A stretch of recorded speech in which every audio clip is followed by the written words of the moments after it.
Hello guys! In this video we will continue learning select queries. So actually this is part 2, but if you joined us on this video, make sure you've watched the part 1. Here is on the screen you will see the link to the part 1, so feel free to start with this part and then go to the part number 1 or start with the part number 1. So, relational databases and select queries. We continue talking about select statements as most often you, as functional testers, are going to use select statements to verify some of your checks. The syntax is pretty easy. You should specify what information you would like to select. For example, I'm working with the table employee and I'd like to have information about like name, surname, and telephone number. In this case, I will just name the columns I'd like to select, like select name, surname, mobile phone from the title of this table, let it be employee, and then using where I can add some conditions. For example, where name is Mary or where city is Seattle, like in this example, and something like that. So in this video, we will continue discussing how to select some information from the database. And today we will get acquainted with the like operator, which actually provides us with opportunity to select information following by some patterns. What does it mean? For example, I don't know the full name of the employee I'd like to select information about. Or, for example, I'd like to select the information about the employees whose name starts with some letters. Or I have no idea what is the full name of the city. I just remember the third and like the first three letters or something like that. So I have not the full condition, but kind of pattern. And here we have different opportunities to select using these patterns. For example, if I have no idea what goes after, like I remember that one of my employee has the first name Mary, and I don't know what is like the second, the third, her surname or something like that. Or I'd like to select the information about employees whose name starts with A. How it works on the practical examples. Let's go to our customers. And for example, I'd like to select the information about, let it be like customer name column. What else? Let it be address and city. And I want to specify the condition where customer name, uh, name, uh, like, and all I need to provide is just the first letter. Let it be F letter. You see the results, 8 records with the customers whose name starts with F. It doesn't matter 3, 4 words, 2 words, 1 word, only the common pattern. Everything starts with F letter. And it doesn't matter for me what goes then. 0 letters, like 100 letters, or it can be numbers, anything. But it doesn't work like only for start. For example, I like to select names which ends uh, by E. Okay, I've got more results, and it doesn't matter for me what goes here. Yeah, I've got the pattern. It should be ending on E. I can specify another pattern. It can be like a couple of letters. Yeah, and you can see that it doesn't matter what goes first, but the last part will be SE. Also sometimes, again, like in example with Mary, I remember that my customer name starts with something like Ricardo, and I'm absolutely unsure what goes next. Yeah, and like providing Ricardo and this percent sign, I will have such results, yeah, which starts with Ricardo, and then something goes. I wasn't sure what should be here, so I provided the pattern like that. What else? Also, this underscore help us to provide a more specific pattern. I mean specific in the number of characters. One underscore is just one character. When we were talking about person signs, it can be 0, 1, or a lot of different characters, but this underscore is one single character. For example, going back to this example, I can specify that not the first one, like you remember, F and percent. And here I've got the results when F goes first. I can select the names where the second letter is O, and then I have no idea what will go then. So let's select, and you can see it doesn't matter what goes first, but only one symbol is before my O. Or I can add, I'd like O to be the third symbols. In this case, I will add one more underscore. What will happen here and here? You can see the O symbol is number 3. Maybe on the orders details it can be more have more practical meaning this example. For example, I'd like to select order details, and I remember that in this month my order ID starts with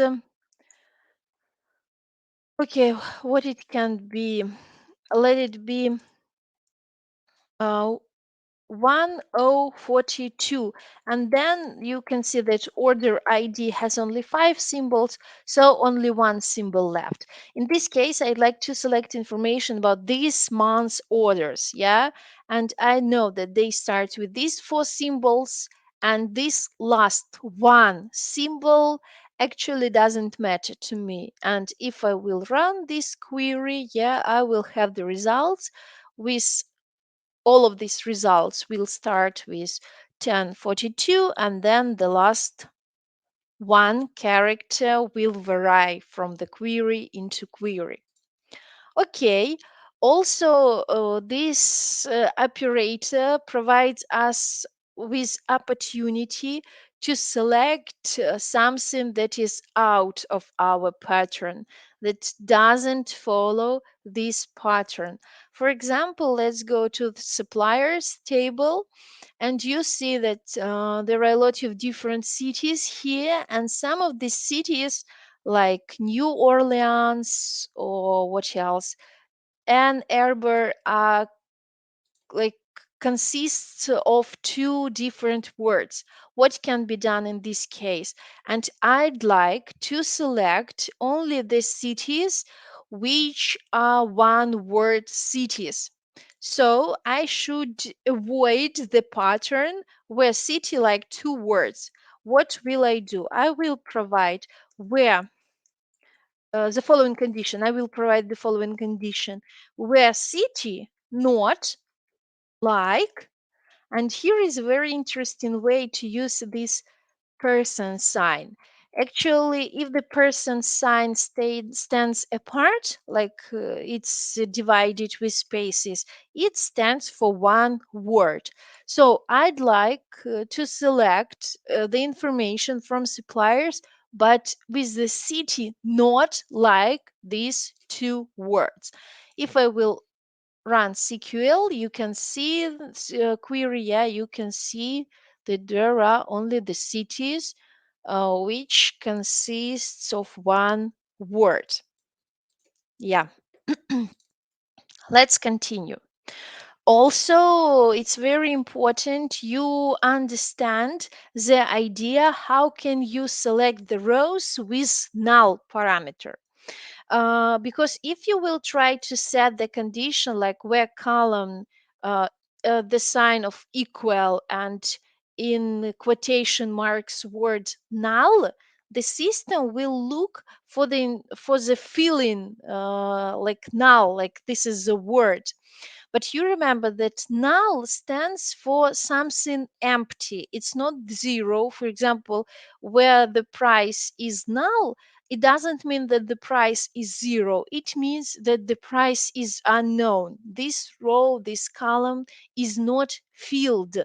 So actually, in this database, no information where something is missing, maybe the smallest part here. So if I will try to select something like, for example, where description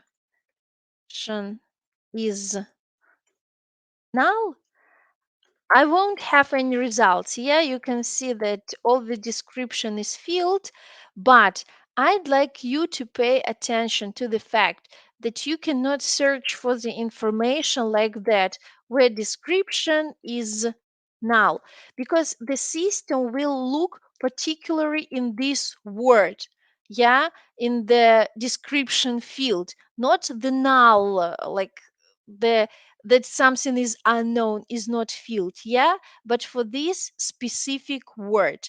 And for sure, if I want to find the information about the categories where description is not null, in this particular case, the system will show me all the results.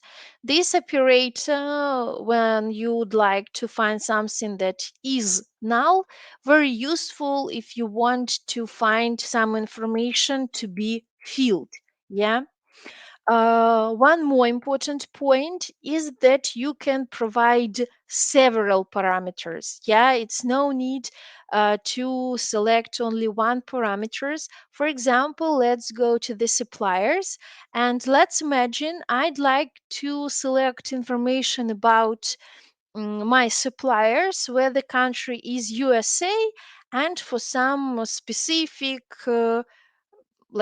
city, let it be city. So I'd like to select information where country,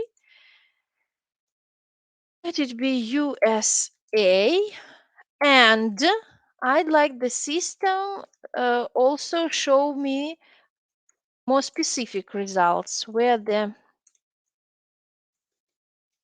city, okay, let it be like even more interesting. I'd like only the cities which starts with B. So you remember to do it, I can use percent sign, so the pattern will be like that. And here you can see that I've got the country USA and one more. And the second condition, the city starts with B. How it works in the database.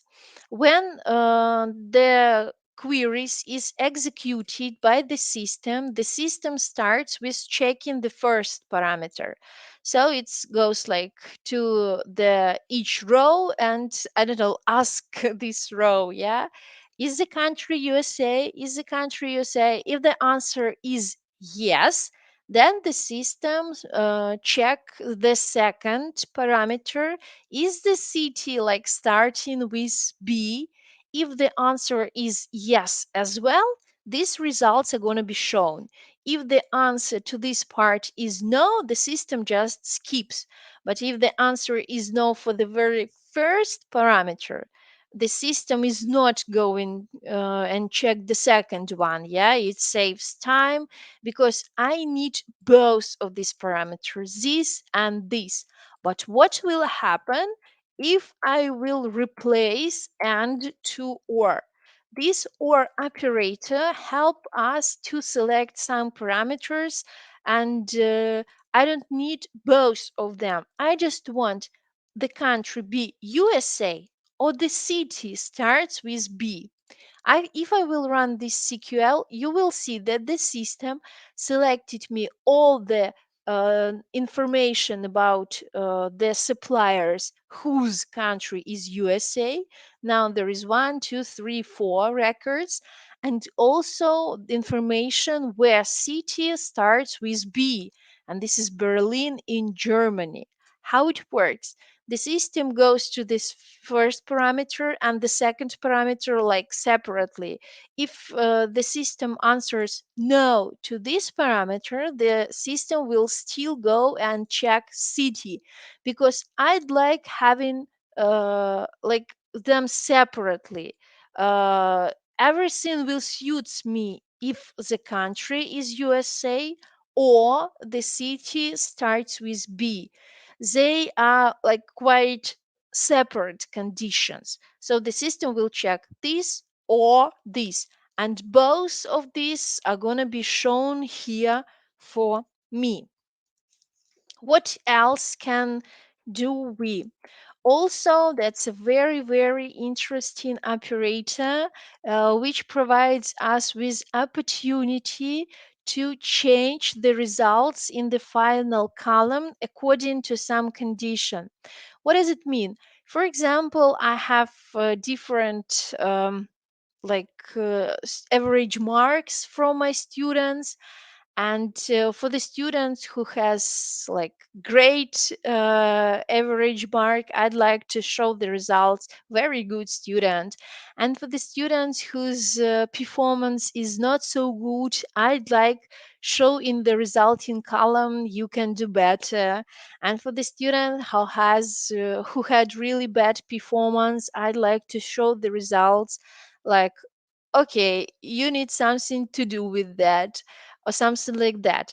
Actually, this query won't change any information in the database. This query just help us to represent information in the most convenient way for us to use, or maybe for some I don't know, uh, if you are working with the documents and you need to print some documentation, this final column are going to be helpful for you. So let's go to the order details table. For example, I'd like, you can see that there is a different quantity of items in different orders. What I'd like to do, I'd like to show for different quantity of orders different messages. How it works? This case syntax goes between uh, select and we should provide the title of the columns. I'd like to have only two of them. Let it be order ID and quantity. For sure, the system will add more the last resulting column. Pay special attention, never miss this comma. And then I will provide the particular cases. So what I want when quantity uh, more than 30, then I want the system show me, let it be this message: the quantity is greater than 30. Uh, I can copy paste next conditions because they're not going to be very different. Okay, if the quantity is equal to 30, let the system write me the message that the quantity is 30.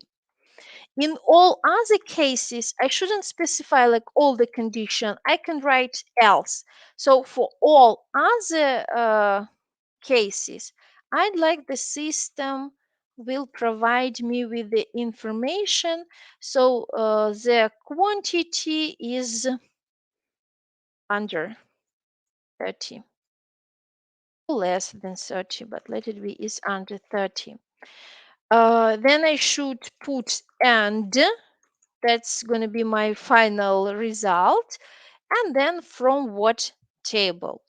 If I will run this SQL, you will see that I've got these two columns. I'd like to see, I provided to select order ID and quantity.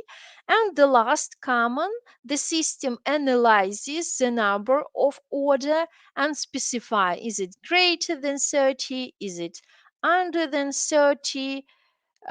Will I find where the quantity is 30? Okay, so if the quantity is 30, the system writes that the quantity is 30. The only problem that can easily be identified is that the final column is named in this like very very inconvenient way, but actually there is a pretty easy way to name this column the way I want to do it. All I need to do is just add as after the and provide the name to this column. I don't know, let it be the message. Close the quotation mark. Yeah, and you can see that this column was renamed to message. So this is the way using case operator. Again, pay special attention that this query will change nothing in your database. This is just the way you want to represent the information when selecting it from your database. So nothing will be changed. No new columns will be added. Yeah, this is a pure select, and this operator provides you with opportunity to see the information in the most convenient way for you. Yeah, it was explained by me. And also sometimes I want to unite the information from different queries. Like I have like two tables, customers, and suppliers. And let's imagine I'd like to have some information about what cities and countries my customer and suppliers from. So in the customers table, you can see cities and countries, and in the suppliers table, you can also see city and countries. Um, oh my God, column. Yeah, sorry. So one very very important point from for this union operator is that you should have this common uh, common approach, very very the same types of data. So I cannot actually select there, I don't know, talking about customers and products, I cannot select here city and here is the price. Yeah, so here is going to be some string values, words. Yeah, and here going to be numbers. No, only the same type of data should be used. So it can be pretty useful when you don't want to go separately to the customers, go separate to the suppliers. Yeah, all you want is just to unite the results of these two queries. So the system will do this query and do this query, and they unite the results into one table. Sorry. So actually, that's all for today. I hope you like this video. So put your comments, ask your question, follow us, join us, and be with us if you want to learn more about databases. So see you. Bye.